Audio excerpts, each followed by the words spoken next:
প্রিয় হ্যাঁ প্রিয় শিক্ষার্থীবৃন্দ, তোমরা কেমন আছো? নিশ্চয়ই ভালো আছো। আচ্ছা, গতকালকের ক্লাসে আমরা কি পড়াইছিলাম মনে আছে তো?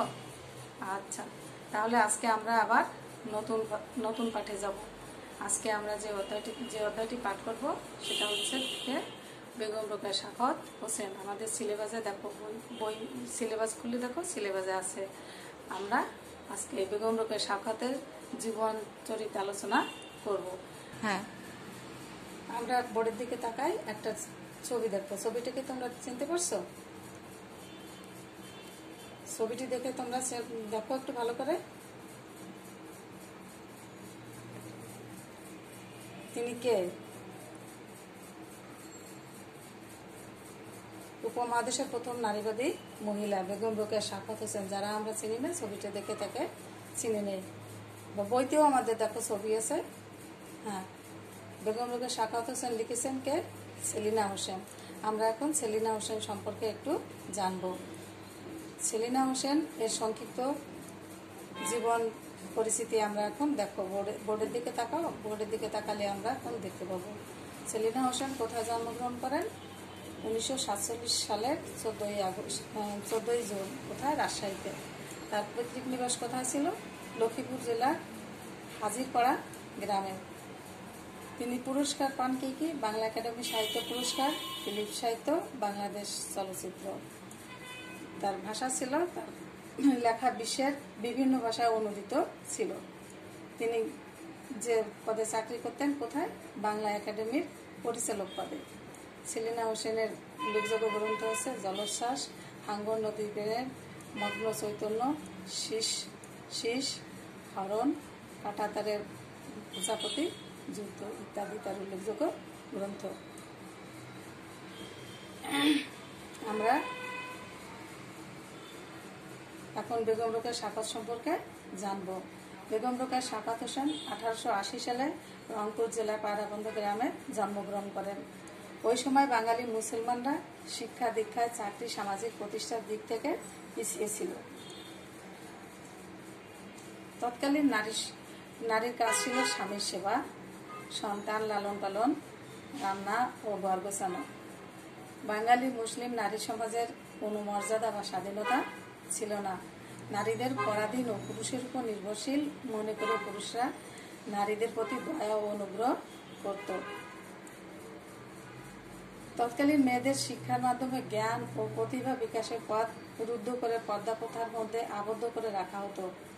আশঙ্কা করা হতো নারীরা শিক্ষিত হলে উচ্ছৃঙ্খল হবে, তাদের প্রতিভক্তি কমে যাবে, তারা ইসলাম বিরোধী হবে। নারী শিক্ষিত না হলে জাতি বা সমাজের উন্নয়ন সম্ভব নয়। তাই সমাজের ও জাতির উন্নতির লক্ষ্যে বেগম রোকেয়া নারী শিক্ষার গুরুত্ব উল্লেখ করে 1904 সালে পত্রিকায় প্রকাশিত প্রবন্ধে লেখেন। কি লেখেন? আমরা উচ্চ শিক্ষা প্রাপ্ত না হলে সমাজও উন্নত হবে না। বেগম রোকেয়া সাখাওয়াত হোসেন কি করলো? নারী শিক্ষার জন্য তিনি বিভিন্ন কাজ করলেন সমাজে। তিনি কি করলেন?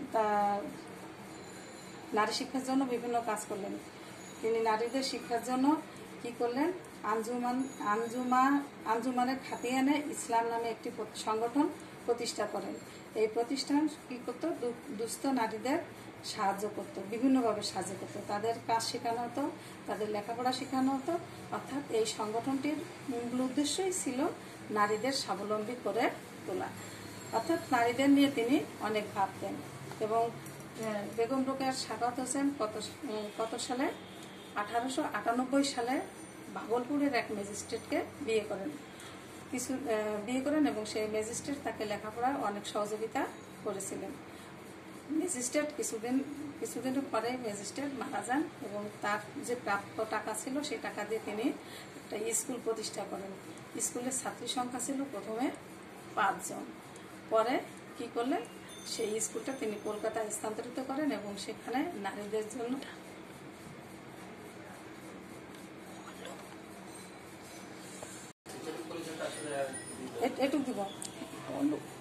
বেগম রোকেয়া সাখাওয়াত হোসেন ছিলেন প্রথম মুসলিম নারীবাদী। তার নিরলস পরিশ্রম ও অক্লান্ত চেষ্টার ফলে নারী শিক্ষার অগ্রগতি সূচিত হয়। শোষণীয় অবস্থা থেকে নারীরা মুক্তি পায়।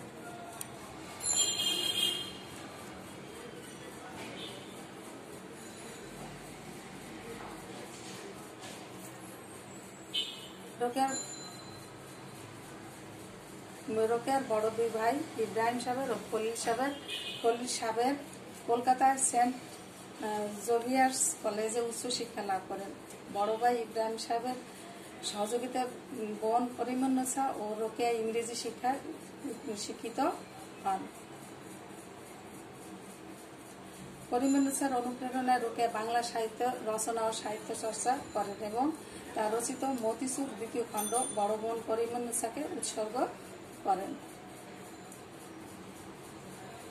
বেগম রোকেয়ার উৎসর্গ পত্রে যা লিখেছিলেন, আবাজান, আমি শৈশবে তোমারই স্নেহের প্রাসাদে বর্ণ পরিচয় পড়তে শিখি। 1898 সালে বিহারের ভাগলপুরের ডেপুটি ম্যাজিস্ট্রেট সৈয়দ সাখাওয়াত হোসেনের সঙ্গে রোকেয়ার বিয়ে হয় এবং স্বামীর সহযোগিতায় তিনি বাংলা, ইংরেজি ও উর্দু ভাষায় পারদর্শী হয়ে ওঠেন। নবপ্রভা পত্রিকা রোকেয়ার প্রথম রচনা পিপাসা এবং মাদ্রাজ থেকে প্রকাশিত একটি পত্রিকায় তার প্রথম ইংরেজি রচনা সুলতানাস ড্রিম ছাপা হয়। এখন আমরা কিছু প্রশ্ন করব। সেলিনা হোসেন কোথায় জন্মগ্রহণ করেন? দেখো, এখানে 4টা প্রশ্ন দেওয়া আছে, যেটা সঠিক সেখানে আমরা ঠিক চিহ্ন দেব। তিনি কোথায় জন্মগ্রহণ করেন?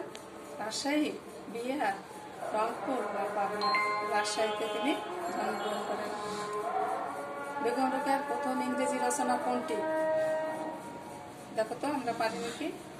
মতিচুর, সুলতানাস ড্রিম, পদ্মরাগ, অবরোধবাসিনী। আমরা কিন্তু বলেছি, দেখো।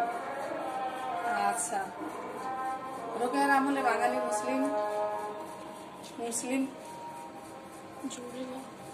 মুসলমানরা নারী শিক্ষায় পিছিয়ে ছিল কিসের কারণে? শিক্ষা প্রতিষ্ঠান ছিল না বলে, ধর্মীয় সামাজিক কুসংস্কারের জন্য, শিক্ষার ব্যাপক প্রচলন ছিল না বলে। আচ্ছা, আমরা জানি কি ধর্মীয় এবং সামাজিক কুসংস্কারের জন্য নারীরা অনেক পিছিয়ে ছিল। সৈয়দ সাখাওয়াত হোসেন বিহারের কোথায় ডেপুটি ম্যাজিস্ট্রেট ছিলেন? ভাগলপুরে, কলকাতায়, তারাবন্দরে না রাজশাহীতে? আচ্ছা, কোথায়? ভাগলপুরে। এখন আমরা খাতা খোলো, আমরা এখন বাড়ির কাজ দেব। বেগম রোকেয়ার সাখাওয়াত সম্পর্কে আমরা অনেক কিছু জানলাম। এখন আমরা কি করব? বাড়ি থেকে আমরা বইটা আবার রিডিং করব এবং বেগম রোকেয়ার সাখাওয়াত হোসেনের জীবনের উপর 10 লাইনের একটি অনুচ্ছেদ লিখে আনবো। সর্বনিম্ন 10 লাইন, যদি কেউ বেশি লিখবা, না পারলে কিছু করার নাই, কিন্তু চেষ্টা করবা যে 10টা সেন্টেন্স যেন হয়।